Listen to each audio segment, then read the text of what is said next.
ಸ್ನೇಹಿತರೇ ನಮಸ್ಕಾರ. ನಾನು ರವೀಂದ್ರ ಜೋಶಿ. ಭಾನುವಾರದ ಹರಟೆಗೆ ಸ್ವಾಗತ. ತುಂಬ ವಿಶೇಷವಾದ ಸಂಚಿಕೆ. ಹೊಸದೇನಾದರೂ ಹೇಳಬೇಕು ಎನ್ನುವಂಥ ತಹತೈಕೆ. ಇವತ್ತು ಭಾರತೀಯ ಜನತಾ ಪಾರ್ಟಿಯ ವಾಷಿಂಗ್ ಮಷೀನ್ ಬಗ್ಗೆ ಮಾತಾಡ್ತೇನೆ. ಹಾಗೆ ನೋಡಿದರೆ ಈಗಿರುವಂಥ ರಾಜಕೀಯ ಪಕ್ಷಗಳಲ್ಲಿ ಯಾರೂ ಕೂಡ ಮೂಲ ನಿವಾಸಿಗಳು ಎಲ್ಲಿಯೂ ಉಳಿದಿಲ್ಲ. ಕಾಂಗ್ರೆಸ್ನವರು JDSಗೆ ಹೋಗಿರ್ತಾರೆ, JDSನವರು ಕಾಂಗ್ರೆಸ್ಸಿಗೆ ಬಂದಿರ್ತಾರೆ, JDSನವರು BJPಗೆ ಬಂದಿರ್ತಾರೆ.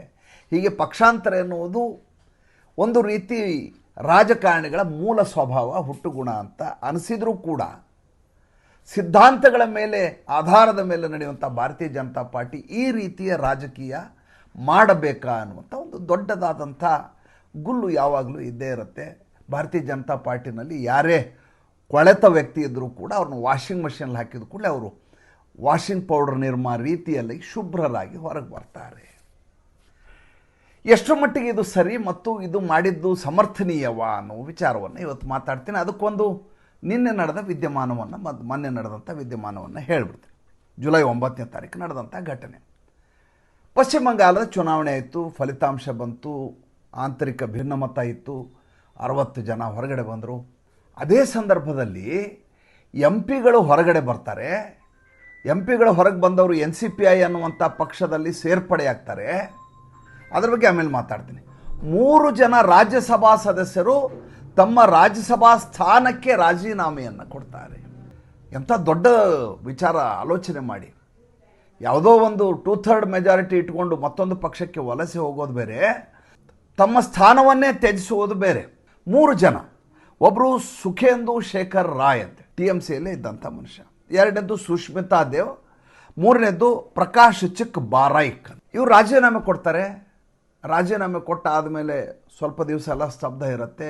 ಇದ್ದಕ್ಕಿದ್ದ ಹಾಗೆ ಮೊನ್ನೆ 9ನೇ ತಾರೀಕಿಗೆ ಇವರನ್ನು ಭಾರತೀಯ ಜನತಾ ಪಾರ್ಟಿಯಲ್ಲಿ ಸೇರ್ಪಡೆ ಮಾಡಿಕೊಳ್ಳಲಾಗತ್ತೆ, ಪ್ರಾಥಮಿಕ ಸದಸ್ಯತ್ವ ಕೊಡಲಾಗುತ್ತೆ. ಕೊಟ್ಟ ತಕ್ಷಣ ಅವರಿಗೆ ರಾಜ್ಯಸಭಾ ಟಿಕೆಟ್ಗಳನ್ನು ಕೊಡಲಾಗತ್ತೆ. ಜುಲೈ 24ನೇ ತಾರೀಕಿಗೆ ರಾಜ್ಯಸಭಾ ಉಪಚುನಾವಣೆ ಇದೆ. ಯಾವ 3 ಸ್ಥಾನಗಳಿಗೆ ರಾಜೀನಾಮೆ ಇತ್ತು, 4 ಆ್ಯಕ್ಚುಲಿ ಅದು, ಅದರ ಉಪಚುನಾವಣೆ 3 ಸ್ಥಾನಗಳಿಗೆ ಇದೆ. ಈಗ ಭಾಳ ಮುಖ್ಯವಾದ ವಿಚಾರ ಈ 3 ಜನ ಗೆಲ್ಲುವ ಬಗ್ಗೆ. TMCಯಿಂದ ಆಯ್ಕೆಯಾದಂಥ ರಾಜ್ಯಸಭಾ ಸದಸ್ಯರು, ವಲಸೆ ಬಂದವರು, ಈಗ ಅವರ ಬಲಾಬಲ ಹೇಗಿದೆ ಮತ್ತು ಪಶ್ಚಿಮ ಬಂಗಾಳದಲ್ಲಿ 1 ಸೆಕೆಂಡಲ್ಲಿ ಹೇಳ್ಬಿಡ್ತೇನೆ. ಭಾರತೀಯ ಜನತಾ ಪಾರ್ಟಿ 207 ಸ್ಥಾನಗಳನ್ನು ಗೆದ್ಕೊಂಡಿದೆ. 208, ಒಂದು ಸುವೇಂದು ಅಧಿಕಾರಿ 2 ಕಡೆ ಗೆದ್ದಿರೋದ್ರಿಂದ 207 ಅಂತ ಇಟ್ಕೊಳ್ಳೋಣ. TMC 64, ಈಗ ಇರುವಂಥ ಬಣ. ಮಮತಾ ಬ್ಯಾನರ್ಜಿ ಬಳಿ ಮಮತಾ ಬೇಗಂ ಹತ್ರ 15 ಸೀಟುಗಳು. ಕಾಂಗ್ರೆಸ್ಗೆ 2 ಸ್ಥಾನ, CPIM 1 ಸ್ಥಾನ, ISF ಅನ್ನುವಂಥ ಪಾರ್ಟಿಗೆ 1 ಸ್ಥಾನ, AJUP 1 ಸ್ಥಾನ. ಇದರಲ್ಲಿ ಹುಮಾಯೂನ್ 2 ಸ್ಥಾನದಲ್ಲಿ ಗೆದ್ದರೆ, ಸುವೇಂದು ಅಧಿಕಾರಿ 2 ಸ್ಥಾನದಲ್ಲಿ ಗೆದ್ದರೆ 2 ಸ್ಥಾನ ಕಡಿಮೆ ಆಗ್ತವೆ. 97 MLAಗಳು ಒಬ್ಬೊಬ್ಬರು ವೋಟ್ ಹಾಕಿದರೆ ಒಬ್ಬ ರಾಜ್ಯಸಭಾ ಸದಸ್ಯರು ಆಯ್ಕೆ ಆಗ್ತಾರೆ. ಆ ಲೆಕ್ಕಾಚಾರದಲ್ಲಿ 3 ಜನರ ಚುನಾವಣೆಯಲ್ಲಿ ಇವರು ಗೆಲ್ಲುವುದು ಖಚಿತವಾಗಿದೆ. ಪ್ರಶ್ನೆ ಇರೋದು ಭಾರತೀಯ ಜನತಾ ಪಾರ್ಟಿ ಇಂಥದ್ದೊಂದು ನಡೆಯನ್ನು ಮಾಡಿರೋ ಬಗ್ಗೆ. ಮೊದಲನೇದಾಗಿ ಏನು 64 ಜನ MLAಗಳು ಹೊರಗಡೆ ಬಂದರಲ್ಲ, TMCಯಿಂದ ಹೊರಗಡೆ ಬಂದು ರಿತುಬ್ರತ ಬ್ಯಾನರ್ಜಿ ಸಮ್ಮುಖದಲ್ಲಿ ಒಂದು ಹೊಸ ಬಣವನ್ನು ಮಾಡಿಕೊಂಡ್ರು. ಆವಾಗ ಶ್ರಮಿಕ್ ಭಟ್ಟಾಚಾರ್ಯ ಒಂದು ಮಾತು ಹೇಳಿದ್ರು. ಏನಂತ, BJP ಬಾಗಿಲನ್ನು ಹಾಕಲಾಗಿದೆ, ಯಾರನ್ನು ಒಳಗಡೆ ತೆಗೆದುಕೊಳ್ಳೋದಿಲ್ಲ, 6 ತಿಂಗಳು ಯಾರೂ ಒಳಗಡೆ ಬರೋ ಹಾಗಿಲ್ಲ. MP ಗಳು ಹೊರಗಡೆ ಬಂದರು 20 ಜನ. ಅವ್ರಿಗೂ ಕೂಡ ಇದೇ ಪಾಲಿಸಿ ಅಪ್ಲೈ ಆಗಬೇಕು. ಯಾರು ಪಕ್ಷವನ್ನು ಮಾಡಿ ಮರೆತು ಹೋಗಿದ್ದರೋ, ಗಂಡ ಹೆಂಡತಿ, ಯಾರಿಗೆ ಅದರ ಅಸ್ತಿತ್ವವೇ ನೆನಪಿರಲಿಲ್ವೋ, ಯಾರು ಅದನ್ನು ತಮ್ಮ ಜೀವನದ ಭಾಗ ಅಂತ ಅಂದ್ಕೊಂಡೇ ಇರಲಿಲ್ವೋ, ಅಂಥ ಒಂದು ಪಕ್ಷದ ಫೈಲನ್ನು ಎತ್ಕೊಂಡ್ಬರ್ತಾರೆ ಅಮಿತ್ ಶಾ. ಅದರ ಹೆಸರು nationalist Congress party of India ಅಂತ. ಆ ಏನು MP ಗಳು ಬಂದಿದ್ರಲ್ಲ ಹೊರಗಡೆ, ನೀವು ಭಾರತೀಯ ಜನತಾ ಪಾರ್ಟಿಗೆ ಬರಲಿಕ್ಕೆ ಆಗೋದಿಲ್ಲ, ನಮ್ಮ ಬಾಗಿಲು ಹಾಕಿದ್ದೀವಿ. ಆದರೆ ಲೋಕಸಭೆಯಲ್ಲಿ ಮತ್ತು ರಾಜ್ಯಸಭೆಯಲ್ಲಿ ನಮ್ಮ ಪ್ರಜಾಪ್ರಭುತ್ವ ವ್ಯವಸ್ಥೆಯಲ್ಲಿ ತಲೆ ಎಣಿಸುವ ವ್ಯವಸ್ಥೆ ಇದೆ. ತಲೆಯೊಳಗಡೆ ಏನಿದೆ ಅಂತ ನಾವು ನೋಡಲ್ಲ, ತಲೆ ಎಣಿಸ್ತೀವಿ. ಆದ್ದರಿಂದ ತಲೆ ಎಣಿಸಲಿಕ್ಕೆ ನೀವು ನಮಗೆ ಬೇಕು, ಆದರೆ ನಮ್ಮ ಮನೆ ಒಳಗಡೆ ನಿಮಗೆ ಪ್ರವೇಶವಿಲ್ಲ. ನಮ್ಮನ್ನು ಪಕ್ಕದ ಮನೆಯಲ್ಲಿ ನಿಮಗೆ ಜಾಗ ಕೊಡ್ತೀವಿ, ನಾವು ನಿಮಗೆ ಆಶ್ರಯ ಕೊಡ್ತೀವಿ, ನೀವು ನಮಗೆ ಸಪೋರ್ಟ್ ಮಾಡಿ. NCPIಗೆ ಹೋಗ್ತಾರೆ ಅವರೆಲ್ಲ. ಯಾರಿಗೆ ಪಕ್ಷ ಇದೆ ಅಂತಲೇ ಗೊತ್ತಿರಲಿಲ್ವೋ, ಅವರ ಪಕ್ಷದಲ್ಲಿ 20 ಜನ MP ಗಳು ಅಂದರೆ ಆಲೋಚನೆ ಮಾಡಿ ಹೇಗಿರುತ್ತೆ ಅಂತ ನೋಡಿ. ಭಾರತ ದೇಶದ ರಾಜಕಾರಣದಲ್ಲಿ ಒಂದು ಹೊಸ ಅಧ್ಯಾಯ ಶುರುವಾಗಿರೋದು ಈ ಅಮಿತ್ ಶಾ ನರೇಂದ್ರ ಮೋದಿಯವರು ಬಂದ ಮೇಲೆ. ಯಾವಾಗ ಬೆನ್ನಿಗೆ ಚೂರಿ ಹಾಕ್ತಾರಲ್ಲ ಉದ್ಧವ್ ಠಾಕ್ರೆ, ಆವಾಗ ಶುರುವಾದಂಥ ಪರಂಪರೆ ಇದು. ವಿಚಾರವಾದದ ಪಕ್ಷ, ಸಿದ್ಧಾಂತವಾದದ ಪಕ್ಷ ಅಂತ ಹೇಳ್ತೀರಿ, ಹಿಂಗೆ ಮಾಡಬಹುದಾ ನೀವು? ಸ್ವಾಮಿ, ಹೌದು, ನಮ್ಮ ಗಮ್ಯ ಒಳ್ಳೆಯದನ್ನು ಮಾಡಲಿಕ್ಕೆ ಇದೆ. ಶ್ರೀಕೃಷ್ಣ ಪರಮಾತ್ಮ ಹೇಳಿದ್ದು ಅದೇ. ನಿನ್ನ ಗಮ್ಯ ಏನು ಅನ್ನುವುದನ್ನು ಆಲೋಚನೆ ಮಾಡು, ಹೋಗುವ ದಾರಿ ಯಾವುದು ಅನ್ನುವುದನ್ನು ನೋಡಬೇಡ. ಅದು ವಾಮ ಮಾರ್ಗವಾ ಸಜ್ಜನ ಮಾರ್ಗವಾ ಅನ್ನೋದು ಆಮೇಲೆ, ಹೋಗಿ ಆದಮೇಲೆ ನೀನು ಏನು ಮಾಡ್ತೀಯ ಅದು ಭಾಳ ಮುಖ್ಯ ಆಗತ್ತೆ. ಎಂದೂ ಕೂಡ ಭಾರತೀಯ ಜನತಾ ಪಾರ್ಟಿ, NDA, ಮೋದಿ, ಅಮಿತ್ ಶಾ ಅವರು ಸಂಸತ್ತಿನಲ್ಲಿ ಸೋತ ಪರಿಪಾಠವೇ ಇಲ್ಲ. ಆದರೆ ಡಿಲಿಮಿಟೇಷನ್ ಮತ್ತು ವುಮನ್ ರಿಸರ್ವೇಷನ್ ವಿಚಾರದಲ್ಲಿ ಸೋಲುಂಟಾಗತ್ತೆ. ಮಹಿಳಾ ಮೀಸಲಾತಿ ವಿಚಾರದಲ್ಲಿ ಮುಜುಗರ ಪಟ್ಕೋಬಹುದು ವಿಪಕ್ಷದವರು ಅಂತ ಎಲ್ಲರೂ ಭಾವಿಸಿದರು. ಆದರೆ ಸ್ವತಃ ಎಲ್ಲ ವಿಪಕ್ಷಗಳು ಬೇರೆ ಬೇರೆ ಕಾರಣಗಳನ್ನು ತೋರಿಸಿ ಆಡಳಿತ ಪಕ್ಷ ಸೋಲಲಿಕ್ಕೆ ಕಾರಣ ಉಂಟು ಮಾಡಿದರು. ಹಾಗಾದರೆ ಇವ್ರಿಗೇನು ಮಾಡಬೇಕು? ಹಾಗಾದರೆ ಇವ್ರಿಗೆ ನೇರವಾಗಿ ಊಟ ಮಾಡಬಾರ್ದು, ಹಿಂದಿನಿಂದ ಊಟ ಮಾಡಬೇಕು ಅಂತ ಆಲೋಚನೆ ಮಾಡಿದರು. ಹಾಗೆ ಆಲೋಚನೆ ಮಾಡಿದ ಫಲಶ್ರುತಿಯಾಗಿ ಉದ್ಧವ್ ಠಾಕ್ರೆ ಬಣದ MP ಗಳು ಬರ್ತಾರೆ, ಬಂದು ಏಕನಾಥ್ ಶಿಂದೆ ಬಣದಲ್ಲಿ ಸೇರ್ಕೋತಾರೆ, ಅವರು NDA ಭಾಗವಾಗ್ತಾರೆ. ಈ ಕಡೆ ತೃಣಮೂಲ ಕಾಂಗ್ರೆಸ್ನ ಸದಸ್ಯರು ಬರ್ತಾರೆ, NCPI ಸೇರ್ಕೋತಾರೆ, ಸಪೋರ್ಟ್ ಮಾಡ್ತಾರೆ. ಇನ್ನು ರಾಜ್ಯಸಭೆಯಲ್ಲಿ ಬೇರೆ ಕಡೆ ಹೋಗುವ ಆಸ್ಪದ ಇಲ್ಲ. ಒಂದು. ಎರಡನೆಯದು, ಈಗ ಬರ್ತಾ ಇರೋ 3 ಜನ ಇದ್ದಾರಲ್ಲ, ಸುಖೇಂದು ಶೇಖರ್ ರಾಯ್, ಸುಷ್ಮಿತಾ ದೇವ್, ಆಮೇಲೆ ಪ್ರಕಾಶ್ ಚಿಕ್ಬಾರೈಕ್, ಇವರ ಬಗ್ಗೆ ಭಾಳ ಸಜ್ಜನಿಕೆಯ ಹೆಸರಿರುವಂಥ ಜನ ಇವರು. ನೋಡಿ, ಭಾರತೀಯ ಜನತಾ ಪಾರ್ಟಿ RSS ಹಿನ್ನೆಲೆಯಲ್ಲೇ ಬಂದು ಭಾರತೀಯ ಜನತಾ ಪಾರ್ಟಿಯ ಪ್ರಾಥಮಿಕ ಸದಸ್ಯರಾಗಿ ಇಡೀ ಜೀವನ ನಡೆಸಿಕೊಂಡು ಹೋಗುವ ಪರಂಪರೆಯವರಿಗೆ ಮಾತ್ರ ಆದ್ಯತೆ ಕೊಡಬೇಕು ಅಂದರೆ ಹಿಮಂತ ಬಿಸ್ವ ಶರ್ಮಾ ಎಲ್ಲಿಂದ ಬಂದರು ಸ್ವಾಮಿ? ದಯವಿಟ್ಟು ನನಗೆ ನೀವು ಹೇಳಿ. ಹಿಮಂತ ಬಿಸ್ವ ಶರ್ಮಾ ಯಶಸ್ವಿ ಆಗಿದ್ದಾರೆ ಅಂದರೆ ಕಾಂಗ್ರೆಸ್ಸಿನಿಂದ ಬಂದು ಇಲ್ಲಿ ನಾಟಿಯಾದ ಮನುಷ್ಯ. ಮೂಲ ಗದ್ದೆ ಇದ್ದದ್ದು ಈ ಕಡೆ ಮಂಡ್ಯ ಕಡೆ, ವಲಸೆ ಬಂದದ್ದು ಮೈಸೂರಿಗೆ. ಮಾಡಿದ ಕೆಲಸ ಏನು? ಹಿಂದುತ್ವವನ್ನು ಉಳಿಸುವ ಕೆಲಸ. ಸುವೇಂದು ಅಧಿಕಾರಿ TMCಯ ಮಮತಾ ಬೇಗಂನ ಬಲಗೈ ಬಂಟ, ರೌಡಿಸಮ್ನಲ್ಲಿ ಹೆಸರಾದಂಥ ಮನುಷ್ಯ. ಆತ ಕೈ ಮಾಡಿದರೆ ಏನು ಬೇಕವ್ರು ಆಗ್ತಾ ಇದ್ದಂಥ ಶಕ್ತಿ ಇದ್ದ ಮನುಷ್ಯ. 2014ರಲ್ಲಿ ಅಭಿಷೇಕ್ ಬ್ಯಾನರ್ಜಿಯ ಜೊತೆ ವೈಮನಸ್ಸುಂಟಾಗಿ ಹೊರಗಡೆ ಬಂದ ಮನುಷ್ಯ.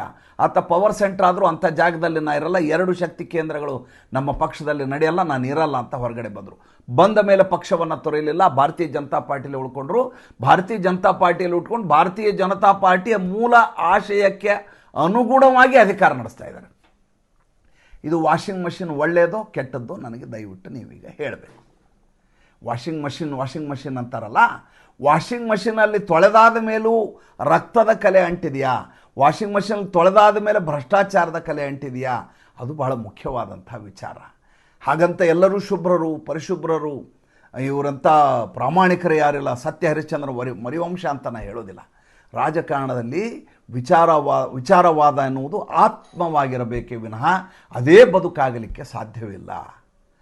ಎರಡನೇದು, ಮೊನ್ನೆ 125ನೇ ಜನ್ಮ ಜಯಂತಿಯ ಪ್ರಯುಕ್ತ, ಶ್ಯಾಮ್ ಪ್ರಸಾದ್ ಮುಖರ್ಜಿಯವರ ಜನ್ಮ ಜಯಂತಿಯ ಪ್ರಯುಕ್ತ ಅಮಿತ್ ಶಾ ಅವರು ಮತ್ತೆ ಕಲ್ಕತ್ತಾಗೆ ಬಂದಿದ್ದರು.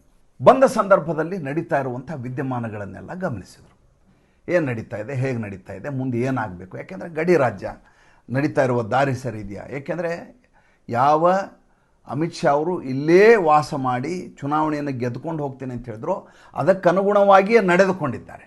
ಅದಾದ ಮೇಲೆ ಯಾವ ಆಧಾರದ ಮೇಲೆ ಆಡಳಿತ ನಡೀಬೇಕು ಅದೇ ನಿಟ್ಟಿನಲ್ಲಿ ನಡೆದಿದೆಯಾ ಇಲ್ವ ನೋಡಬೇಕಾದ ಜವಾಬ್ದಾರಿ ಮನೆ ಯಜಮಾನನಿಗೆ ಇರುತ್ತೆ. ಹೋದವರು 2 ಕೆಲಸ ಮಾಡಿದರು. ಒಂದು, ಪ್ರಸನ್ನಜಿತ್ ಚಟ್ಟೋಪಾಧ್ಯಾಯ ಅಂತ ಅಲ್ಲಿಯ ಬಂಗಾಲಿ ಸಿನಿಮಾದ ಸೂಪರ್ ಸ್ಟಾರ್, ಆತನನ್ನು ಭೇಟಿಯಾಗಿ ಕೈ ಕುಲುಕಿ ಬಂದರು.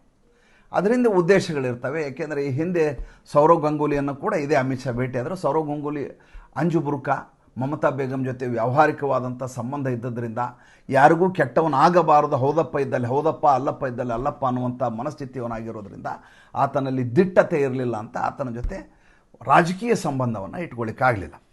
ಅಲ್ಲಿ ಈಗಾಗಲೇ ಸದಸ್ಯರು ಯಾರಿದ್ದಾರೆ ಅಂದರೆ, ನಾರ್ತ್ ಬೆಂಗಾಲ್ನಲ್ಲಿ ಅನಂತ್ ಮಹಾರಾಜ್ ಅಂತ ಇದ್ದಾರೆ. ಭಾರತೀಯ ಜನತಾ ಪಾರ್ಟಿ ಕಟ್ಟ ವ್ಯಕ್ತಿಯಾಗಿದ್ದಂಥ ಮನುಷ್ಯ, ಮುಂದೆ ಮಮತಾ ಬೇಗಂಗೆ ತುಂಬ ಆತ್ಮೀಯರಾದಂಥ ವ್ಯಕ್ತಿ. ಅದು ಬಿಟ್ಟರೆ ದಕ್ಷಿಣ ಬಂಗಾಳದಲ್ಲಿ ಶ್ರಮಿಕ್ ಭಟ್ಟಾಚಾರ್ಯ ಇದ್ದಾರೆ, ಅವರೇ ಈಗ ಪಶ್ಚಿಮ ಬಂಗಾಳದ ಅಧ್ಯಕ್ಷರು, ರಾಜ್ಯಾಧ್ಯಕ್ಷರು. ಎರಡನೇದ್ದು ರಾಹುಲ್ ಸಿನ್ಹಾ ಇದ್ದಾರೆ. ಈ ಮಧ್ಯೆ ಈ 3 ಜನ ಬರ್ತಾ ಇದ್ದಾರಲ್ಲ, ಇದರ ಪೂರ್ವ ತಯಾರಿ ಹೇಗಿರುತ್ತೆ, ಏನು ಮಾಡಬೇಕು ಅನ್ನುವ ಲೆಕ್ಕಾಚಾರಕ್ಕೋಸ್ಕರ ಅಮಿತ್ ಶಾ ಅಲ್ಲಿಗೆ ಬಂದಿದ್ದರು. ನಾನು ಯಾಕಿದನ್ನೆಲ್ಲ ಇವತ್ತು ಪ್ರಸ್ತಾಪ ಮಾಡ್ತಾ ಇದ್ದೀನಿ ಅಂತಂದರೆ, ಇಲ್ಲಿಯವರೆಗೂ ರಾಜ್ಯಸಭೆಯಲ್ಲಿ ಇಷ್ಟು ಸ್ಥಾನ, ರಾಜೀವ್ ಗಾಂಧಿಯ ನಂತರ ಇಷ್ಟು ಸ್ಥಾನಗಳನ್ನು ಯಾವ ಪಕ್ಷ, ಒಂದೇ ಪಕ್ಷ ಇಷ್ಟು ರಾಜ್ಯಸಭಾ ಸದಸ್ಯರನ್ನು ಹೊಂದಿರಲಿಲ್ಲ. 117 ಸ್ಥಾನಗಳು ಭಾರತೀಯ ಜನತಾ ಪಾರ್ಟಿಯ ರಾಜ್ಯಸಭಾ ಸದಸ್ಯರು ಈಗ ಸಂಸತ್ತಿನಲ್ಲಿರ್ತಾರೆ. ಇದು ಐತಿಹಾಸಿಕ. ಇಲ್ಲಿಯವರೆಗೂ ಇಷ್ಟೊಂದು ರಾಜ್ಯಸಭಾ ಸದಸ್ಯರು ಒಂದೇ ಪಕ್ಷದಿಂದ ಆಯ್ಕೆಯಾಗಿದ್ದಾರೆ, ರೆಕಾರ್ಡ್ಗಳೇ ಇಲ್ಲ. ಅಂಥದ್ದೊಂದು ಐತಿಹಾಸಿಕ ಘಟನೆ 24ನೇ ತಾರೀಕು, ಜುಲೈ 24ನೇ ತಾರೀಕು ಜರುಗಲಿದೆ. ಅದು ಭಾಳ ದೊಡ್ಡ ಮಟ್ಟದಲ್ಲಿ ಸುದ್ದಿ ಆಗುತ್ತೆ. ಈಗ ಯಾರೂ ಅದರ ಬಗ್ಗೆ ಪ್ರಸ್ತಾಪ ಮಾಡ್ತಾ ಇಲ್ಲ. ಜೊತೆಗೆ ಮುಂಗಾರು ಅಧಿವೇಶನವಿದೆ. ಈಗ ಜುಲೈ 20ರಿಂದ ಶುರುವಾಗುತ್ತೆ. ಪ್ರಮುಖವಾದಂಥ ಅಜೆಂಡಾ ಇಟ್ಕೊಂಡು ಈ ಬಾರಿಯ ಸಂಸತ್ ಅಧಿವೇಶನ ನಡೆಸಬೇಕು ಅಂತ ಅಮಿತ್ ಶಾ, ನರೇಂದ್ರ ಮೋದಿ ತೀರ್ಮಾನ ಮಾಡಿ ಆಗಿದೆ. ಇದೆಲ್ಲದಕ್ಕೆ ಬೇಕಾದ ತಯಾರಿಗಳು ಈ ಕಡೆಯಿಂದ ಏಕನಾಥ್ ಶಿಂದೆ, ಆ ಕಡೆಯಿಂದ ಉದ್ಧವ್ ಠಾಕ್ರೆ, ಈ ಕಡೆಯಿಂದ TMC ಎಲ್ಲವನ್ನೂ ಬೆರೆಸಿ ಒಂದು ಸಮಷ್ಟಿ ಪ್ರಜ್ಞೆಯ ಮತ್ತು ರಾಷ್ಟ್ರಹಿತಾಸಕ್ತಿಯ ಒಂದು ದೊಡ್ಡ ನಡೆಗೆ ಇದು ಮೊದಲ ಹೆಜ್ಜೆ ಆಗಬಹುದು ಅಂತ ನನಗನ್ಸುತ್ತೆ. ಏನಾಗುತ್ತೆ ಕಾದ್ ನೋಡೋಣ. ಭಾನುವಾರ ಆಗಿದ್ದರೆ ಅಂತ ಒಂದು ಸಣ್ಣ ಕಥೆಯನ್ನು ಹೇಳಬೇಕು. ನನಗೆ ಅತ್ಯಂತ ಪ್ರಿಯವಾದದ್ದು ಕೃಷ್ಣ ಪರಮಾತ್ಮ. ಅದ್ಯಾಕೋ ಗೊತ್ತಿಲ್ಲ, ಆತನ ಲೀಲೆಗಳಿಂದ ಮೋಹಿತನಾದವನೋ ಅಥವಾ ನನ್ನ ಭಕ್ತಿಗೆ ಆತನ ಜೊತೆ ಅನುರಾಗ ಅನುಸಂಧಾನ ಬೆಳೆದಿದೆ, ನನಗೆ ಗೊತ್ತಿಲ್ಲ. ಪದೇ ಪದೇ ಆತನ ಕಥೆ ಹೇಳಬೇಕಾದಂಥ ಪ್ರಮೇಯ ಬರುತ್ತೆ. ಇವತ್ತು ನಾನು ಇಂದ್ರದ್ಯುಮ್ನ ಅನ್ನುವಂಥ ರಾಜನ ಕಥೆಯನ್ನು ಹೇಳ್ತಾ ಇದ್ದೀನಿ. ಸಣ್ಣ ಕಥೆ, 1 ನಿಮಿಷದಲ್ಲಿ ಮುಗಿಯುತ್ತೆ, ಹೆಚ್ಚು ಸಮಯ ತಗೊಳ್ಳೋದಿಲ್ಲ. ಭಾನುವಾರ ನಿಮ್ಮ ಸಮಯದ ಬೆಲೆ ನನಗೆ ಗೊತ್ತು. ಇಂದ್ರದ್ಯುಮ್ನ ಅನ್ನುವಂಥ ಒಬ್ಬ ರಾಜ ಅಂತಃಪುರದಲ್ಲಿ ರಾತ್ರಿ ಮಲಗಿದ್ದಾನೆ. ಆತನ ಕನಸಿನಲ್ಲಿ ಕೃಷ್ಣ ಪರಮಾತ್ಮ ಅವತರಿಸಿಬಿಡ್ತಾನೆ. 2 ಕಣ್ಣು ಸಾಲದು ನೋಡಲಿಕ್ಕೆ. ಒಂದು ಕೈಯಲ್ಲಿ ಸುದರ್ಶನ ಚಕ್ರ, ಮತ್ತೊಂದು ಕೈಯಲ್ಲಿ ಪಾಂಚಜನ್ಯ, 4 ಕೈಗಳು ಗದೆ. ನೋಡಿದರೆ ದಿವ್ಯವಾದಂಥ ಅವತಾರ. ಛಕ್ಕಂತ ಎದ್ದು ಕೂಡ್ತಾನೆ. ಕನಸಿನಲ್ಲಿ ಕಂಡದ್ದು ನೀಲಿ ಆಕಾಶ, ನೀಲಿ ದೇಹ, ಸುಂದರವಾಗಿ ಕಂಗೊಳಿಸುವಂಥ ಮನ್ಮಥನ ಸ್ವರೂಪದಂಥ ಕಿರೀಟ ಧಾರಣೆ ಮಾಡಿದಂಥ ಕೃಷ್ಣ ಪರಮಾತ್ಮ ಯಾರು ಅಂತ ಈತನಿಗೆ ಗೊತ್ತಿಲ್ಲ, ದೇವರು ಅಷ್ಟೇ. ಮಾರನೇ ದಿವಸ ಸಭೆ ಕರೀತಾನೆ. ಒಡ್ಡೋಲಗದಲ್ಲಿ ಆ ಕಡೆ ಮಂತ್ರಿ ಮಹೋದಯರಿರ್ತಾರೆ, ಈ ಕಡೆ ಋಷಿಗಳು ನಿಂತಿರ್ತಾರೆ, ಜ್ಯೋತಿಷಿಗಳಿರ್ತಾರೆ. ಅವರ ಸಮ್ಮುಖದಲ್ಲಿ ತನಗೆ ಬಿದ್ದಂಥ ಕನಸನ್ನು ಹೇಳ್ತಾರೆ. ನನಗೆ ರಾತ್ರಿ ಈ ರೀತಿ ಕನಸು ಬಿತ್ತು. ಅಯ್ಯೋ, ದೇವರು ದರ್ಶನ ಕೊಟ್ಟಿದ್ದಾನೆ, ನಿಮ್ಮಂಥ ಪುಣ್ಯವಂತರು ಯಾರಿದ್ದಾರೆ, ಪಾವನ ನಿಮ್ಮ ಜೀವನ. ದೇವ್ರ ಕನಸಿನಲ್ಲಿ ಬರೋದು ಅಂತ ದೊಡ್ಡ ಭಾಗ್ಯ. ಅದು ತಪಸ್ ಮಾಡಿದರೆ ಆತನ ದಿವ್ಯ ದೃಷ್ಟಿಗೆ ಒಳಗಾಗ್ಲಿಕ್ಕೆ ಸಾಧ್ಯ ಇಲ್ಲ. ನಿಮ್ಗಂಥ ಅವಕಾಶ ಸಿಕ್ಕಿದೆ. ಈ ಇಂದ್ರದ್ಯುಮ್ನ ಹಠಮಾರಿ. ನಾನು ಆತನನ್ನು ನೋಡಬೇಕು. ಕನಸಿನಲ್ಲಿ ಭ್ರಮೆಯ ರೀತಿ ಬಂದು ಹೋಗ್ಬಿಟ್ಟಿದ್ದಾನೆ. ನಾನನ್ನು ಆ್ಯಕ್ಚುಯಲ್ ನೋಡಬೇಕು. ಪೇಚಿಗೆ ಇಟ್ಕೊಂಡ್ಬಿಡ್ತು. ರಾಜ ಕೇಳ್ತಾ ಇದ್ದಾನೆ, ಇಂಥ ಬೇಡಿಕೆಯನ್ನು ಇಟ್ಟರೆ ಹೆಂಗೆ, ಯಾವ ಮಂತ್ರಿ ಈಡೇರಿಸ್ಲಿಕ್ಕೆ ಸಾಧ್ಯ, ಯಾವ ಋಷಿಗಳು ಈಡೇರಿಸ್ಲಿಕ್ಕೆ ಸಾಧ್ಯ, ಯಾವ ಪಂಡಿತರು ಈಡೇರಿಸ್ಲಿಕ್ಕೆ ಸಾಧ್ಯ, ಯಾವ ಭವಿಷ್ಯ ನುಡಿಯೋರು ಈಡೇರಿಸ್ಲಿಕ್ಕೆ ಸಾಧ್ಯ ಇಲ್ಲ ಸ್ವಾಮಿ. ಋಷಿಗಳಿಗೆ ಸಾಧ್ಯ ಆಗೋದಿಲ್ಲ ಇದು. ಹಗಲು ರಾತ್ರಿ ತಪಸ್ಸು ಮಾಡ್ತಾರೆ, ಮಳೆ ಚಳಿ ಗಾಳಿ ಅನ್ನದೆ ಇಡೀ ದೇಹವನ್ನೇ ದೇವರಿಗೆ ಸಮರ್ಪಣೆ ಮಾಡ್ತಾರೆ. ಅಂಥವ್ರಿಗೆ ದರ್ಶನ ಕೊಡಲಿಕ್ಕೆ ಸಹಸ್ರಾರು ವರ್ಷ ಹಿಡಿಯುತ್ತೆ. ನಾವು ಹುಲುಮಾನವರು. ಒಬ್ಬ ರಾಜ ಕೇಳಿದರೆ ಹೆಂಗೆ ದೇವರು ಬಂದು ಎದುರುಗಡೆ ನಿಲ್ತಾನೆ? ಅವನನ್ನು ಹುಡ್ಕೊಂಡು ಹೋಗ್ಲಿಕ್ಕೆ ಅದೇನು ಅಂಗಡಿನ, ಯಾವುದೋ ಊರಲ್ಲಿದ್ದಾನ, ಅಡ್ರೆಸ್ ಇದೆಯಾ ಇಲ್ವಲ್ಲ, ಏನು ಮಾಡೋಣ, ನನಗದು ಗೊತ್ತಿಲ್ಲ. ಉಪವಾಸ ಕೂತ್ಬಿಡ್ತಾನೆ. ಊಟ ಮಾಡೋದಿಲ್ಲ. ಬೆಳಗ್ಗೆ ಊಟ ಇಲ್ಲ, ಮಧ್ಯಾಹ್ನ ಊಟ, ಸಂಜೆ ಊಟ ಇಲ್ಲ. ವ್ಯಾಕುಲ ಚಿತ್ತನಾಗಿದ್ದಾನೆ. ಪತ್ನಿ ಕೂಡ ಗಂಡನ ಜೊತೆ ಸೇರಿಕೊಂಡು ಆಕೆಯು ಅದೇ ರೀತಿಯಾಗಿ ಮಾಡಲಿಕ್ಕೆ ಶುರು ಮಾಡಿಬಿಡ್ತಾಳೆ. ಊಟ ಇಲ್ಲ, ನೀರಿಲ್ಲ. ರಾಜ್ಯ ಯೋಚನೆ ಮಾಡಲಿಕ್ಕೆ ಶುರು ಮಾಡ್ತಾರೆ. ರಾಜ್ಯದ ಜನ ಇಲ್ಲಿ ಏನು ಮಾಡೋದಿದು, ಮಂತ್ರಿ ಒಡ್ಡೋಲಗ ಎಲ್ಲರೂ ಆಲೋಚನೆ ಮಾಡಿ ಕೃಷಕಾಯನಾಗ್ಬಿಡ್ತಾನೆ. ಕೃಷ್ಣನಿಗೆ ಇದ್ದಕ್ಕಿದ್ದ ಹಾಗೆ ಈತನಿಗೆ ಒಂದು ಸಲ ಅವತಾರವನ್ನು ತೋರಿಸ್ಬಿಡಬೇಕು ಅಂತ ಮನಸ್ಸಾಗ್ತದೆ. ಮಲಗಿರ್ತಾನೆ. ಮಲಗಿದಾಗ ಮತ್ತೆ ಈತನಿಗೆ ದರ್ಶನವನ್ನು ಕೊಡ್ತಾನೆ ಶ್ರೀಕೃಷ್ಣ ಪರಮಾತ್ಮ. ಕೊಟ್ಟು ಹೇಳ್ತಾನೆ, ನೀನು ಮಾಡ್ತಾ ಇರುವ ತಪಸ್ಸಿದೆಯಲ್ಲ, ಈ ತಪಸ್ಸಿಗೆ ನಾನು ಮನಸೋತು ನಿನ್ನ ಎದುರಿಗೆ ಬಂದಿದ್ದೀನಿ. ಈಗ ಒಂದು ಮಾತು ಹೇಳ್ತೀನಿ, ನಾನು ನಿನ್ನ ಕಾಣಿಸ್ಬೇಕು ಹಗಲು ಹೊತ್ತಿನಲ್ಲಿ ಅಂದರೆ ನೀನು ಕಾಷ್ಠಗಳನ್ನು ತೆಗೆದುಕೊಳ್ಳಬೇಕು. 3 ಕಾಷ್ಠಗಳನ್ನು ತೆಗೆದುಕೊಳ್ಳು. ಏನು ಹಂಗಂದರೆ, ಅಯ್ಯೋ ಹುಚ್ಚ, 3 ಮರದ ದಿಮ್ಮಿಗಳನ್ನು ತಗೊಂಡು ಒಂದು ದೇವಸ್ಥಾನವನ್ನು ಕಟ್ಟಿ ಆ ದೇವಸ್ಥಾನದ ಗರ್ಭಗುಡಿ ಒಳಗಡೆ ಇಡು. ಗರ್ಭಗುಡಿ ಒಳಗಿಟ್ಟ ಮೇಲೆ ಯಾರು ಒಳಗೆ ಹೋಗಬಾರ್ದು, ಬಾಗಲ ಹಾಕಿಬಿಡು. ಬಾಗಿಲ ಹಾಕಿದ ಮೇಲೆ ನಿನಗೆ ಅಲ್ಲಿ ನಾನು ಅವತಾರ ಎತ್ತೇನೆ. ಅವತಾರ ಎತ್ತುವವರೆಗೂ ನೀನು ಬಾಗಿಲು ತೆಗಿಬಾರ್ದು. ನನಗೆ ಹೆಂಗೆ ಗೊತ್ತಾಗೋದು ನೀ ಅವತಾರ ಎತ್ತಿದೀಯ ಅಂತ ಕೇಳ್ತಾನೆ ಇಂದ್ರದ್ಯುಮ್ನ. ಅಲ್ಲಯ್ಯ, ಒಂದು ಮೂರ್ತಿ ಆಗುವಾಗ ಉಳಿಯಿಂದ ಹೊಡೆಯಲ್ವಾ, ಸುತ್ತಿಗೆಯಿಂದ ಬಡಿಯಲ್ವಾ, ಎಲ್ಲ ಮಾಡೇ ಮಾಡ್ತಿರ್ತದೆ, ಒಳಗಡೆ ನಡೀತಾ ಇರ್ತೀವಿ, ಯಾರು ಮಾಡ್ತಾರೆ ಏನು ಮಾಡ್ತಾರೆ ಅಂತ ಯೋಚನೆ ಮಾಡಬೇಡ. ನಿನ್ನ ಪಾಡಿಗೆ ನೀನು ಬಾಗಿಲು ಹಾಕ್ಕೊಂಡು ಇರು. ಯಾವ ದಿವಸ ಆ ಸೌಂಡ್ ನಿಲ್ಲತ್ತಲ್ಲ, ಕಟೆಯುವ ಸೌಂಡ್ ನಿಲ್ಲತ್ತಲ್ಲ, ಆವಾಗ ಬಾಗಿಲು ತೆಗಿ, ನಾನು ನಿನಗೆ ದರ್ಶನ ಕೊಡ್ತೀನಿ. ಗಂಡ ಹೆಂಡತಿ ಮರದ ದಿಮ್ಮೆ ಅಂತ ತಗೊಂಡು ದೇವಸ್ಥಾನ ಬೃಹತ್ ದೇಗುಲದ ಒಳಗಡೆ ಗರ್ಭಗುಡಿ ಒಳಗಡೆ ಇಡ್ತಾನೆ 3 ದಿಮ್ಮೆಗಳನ್ನು, ಮರದ ದಿಮ್ಮೆಗಳನ್ನು. ವಿಶ್ವಕರ್ಮ ಅವತರಿಸಿ ಆತ ಕಾಷ್ಠಗಳನ್ನು ಶಿಲ್ಪವನ್ನಾಗಿ ಮಾಡಲಿಕ್ಕೆ ಶುರು ಮಾಡ್ತಾನೆ. ಒಂದು ಕ್ಷಣ ಆಕಳಿಕೆ ಉಂಟಾಗತ್ತೆ ವಿಶ್ವಕರ್ಮನಿಗೆ. ಆಕಳಿಸ್ತಾನ್ರಿ ಒಂದು ಸಲ, ಹಂಗೆ ನಿದ್ದೆ ಹೋಗ್ತಾನೆ. ಸೌಂಡ್ ನಿಂತೋಯ್ತು. ಕಣ್ಣಾಗಿದೆ, ಕೈಗಳಾಗ್ತಾ ಇದ್ದಾವೆ, ಅವು ಕೂಡ ಕಣ್ಣಿನ ರೀತಿ ಇದ್ದಾವೆ. ಯಾವಾಗ ಸದ್ದು ನಿಂತೋ ಆ ಕ್ಷಣಕ್ಕಾಗಿ ಕಾತರದಿಂದ ಕಾಯ್ತಾ ಇದ್ದಂಥ ಇಂದ್ರದ್ಯುಮ್ನ ಮತ್ತು ಆತನ ಪತ್ನಿ ಗರ್ಭಗುಡಿಯ ದ್ವಾರವನ್ನು ತೆಗೆದುಬಿಡ್ತಾರೆ. ಭಗ್ಗಂತ ಬೆಳಕು. ಎದುರುಗಡೆ ಕೃಷ್ಣ ಇದ್ದಾನೆ. ಕೃಷ್ಣ ಕೇವಲ ಕಣ್ಣಾಗಿ ಅಲ್ಲಿದ್ದಾನೆ. ಈ ಕಡೆ ಸುಭದ್ರೆ ಇದ್ದಾಳೆ, ಈ ಕಡೆ ಇದ್ದಾಳೆ. ಯಾವ ರೀತಿ ಕೃಷ್ಣ ದರ್ಶನ ಕೊಟ್ಟ ಅಂದರೆ ತನ್ನ ಕಣ್ಣುಗಳ ಮೂಲಕ, ತನ್ನ ಚಕ್ಷುಗಳ ಮೂಲಕ, ತನ್ನ ಪದ್ಮಕಮಲಗಳ ಮೂಲಕ ಜಗನ್ನಾಥನಾಗಿ ತನ್ನ ಭಕ್ತನಿಗೆ ಕೃಷ್ಣ ದರ್ಶನವನ್ನು ಕೊಡ್ತಾನೆ. ಎಂಥೆಂಥ ಪವಾಡಗಳು ನಮ್ಮ ದೇಶದಲ್ಲಿ ನಡೆದಿದ್ದಾವೆ ಅಂದರೆ, ಈ ದೇಶದ ಇತಿಹಾಸ ಹೇಳಿ ಈ ದೇಶಕ್ಕೆ ಹಿಂದೆ ಇದೆಲ್ಲಾಗಿದ್ದು ನಿಜಾನ ಅಂತ ಪ್ರಶ್ನೆ ಕೇಳೋರಿಗೆ ಇಂಥದ್ದೊಂದು ಪವಾಡವನ್ನು ಹೇಳಬೇಕು ಅಲ್ವಾ? ಯೋಚನೆ ಮಾಡಿ ನೋಡಿ. ಭಾನುವಾರ ಒಳ್ಳೆಯದಾಗಲಿ. ಸೋಮವಾರ ಬೆಳಗ್ಗೆ ಮತ್ತೆ ಯಥಾ ಪ್ರಕಾರ ಬರ್ತೇನೆ. ನಿಮ್ಮ ಭಾನುವಾರ ಉಲ್ಲಾಸಮಯವಾಗಿರಲಿ. ಶ್ರೀ ಕೃಷ್ಣ ಪರಮಾತ್ಮ ತಮಗೆ ಅನುಗ್ರಹಿಸಲಿ. ನಮಸ್ಕಾರ.